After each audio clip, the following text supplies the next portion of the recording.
Right now at noon, more than a dozen people are shot, 3 dead after the mass shooting on South Street. The bullets sent people running for their lives. We have breaking details about expected charges.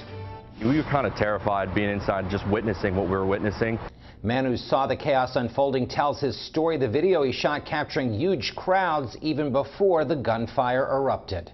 Welcome to CBS 3 Eyewitness News at noon, now streaming live on CBS News Philly. Good afternoon, everyone. I'm Jim Donovan. Janelle Burrell has the afternoon off. Here's what we're learning about this mass shooting. 3 people were shot and killed. 11 people were wounded by gunfire. An additional victim was hurt by shattered glass. A breaking update from the district attorney's office is expected to approve charges for at least 2 people in connection with what are expected to be non-fatal shootings. The district attorney revised the number of guns fired to at least 4. A police officer also fired at one of the shooters who got away. We have live team coverage right now at noon. Madeline Wright is getting reaction from the community. But first, let's get right over to our Joe Holden, who's been following this investigation from the very beginning. Good afternoon, Joe. Jim, good afternoon. There is still a sense of disbelief out here as to what happened on Saturday night at 11:31 p.m. The investigation is moving slowly, but there is progress being made, as we are just learning from District Attorney Larry Krasner. He is expected to approve charges against at least 2 individuals at this point, and the District Attorney telling us that they've traced 4 firearms to this incident on South Street. We have video. This is new video of homicide unit officials from the DA's office surveying the area. That was Joanne Pescator, the chief of the homicide unit. She told me they're out here to get a sense of the area where 14 people were shot, 3 of them died, and 1 person was injured, the result of broken glass.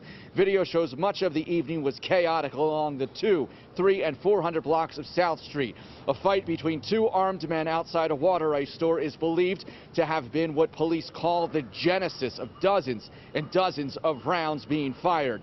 Yesterday, police said they believed 5 guns could be traced ballistically to the many shots that were fired. Officers began responding after the first report for shots fired. That was again at 11:31 p.m. Police say as the minutes and seconds unfolded, 1 officer engaged a shooter whom they say was firing into the crowd from a block away. That officer discharged his weapon. It's believed that alleged shooter was struck, perhaps in the hand, but that he was able to get away. In the violent aftermath, a total of 14 gunshot victims were scooped by police and raced to 3 hospitals, the bulk of them to Jefferson. 3 pronounced dead within an hour. According to police, 1 victim remains in critical condition, and those remaining in the hospital are expected to survive. We're absolutely devastated by this incident.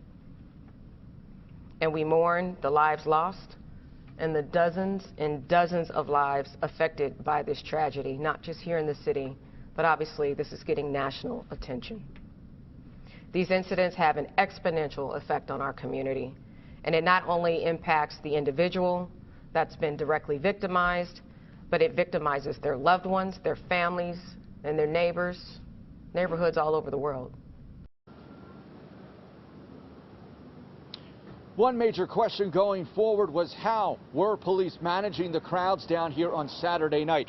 Their strategy is to keep people moving, but video reviewed by Eyewitness News reflects that wasn't always the case out here Saturday night. And mind you, there were other reported shootings both before and after the South Street incident, including a homicide not 2 miles from where I am standing, settled here on South Street. Of course, lots of questions continue. Police yesterday indicating that for a time they were indeed overwhelmed with response and crowd control out here. We will continue to follow that. We're live on South Street. This is Joe Holden, CBS 3 Eyewitness News. Thank you, Joe. Meanwhile,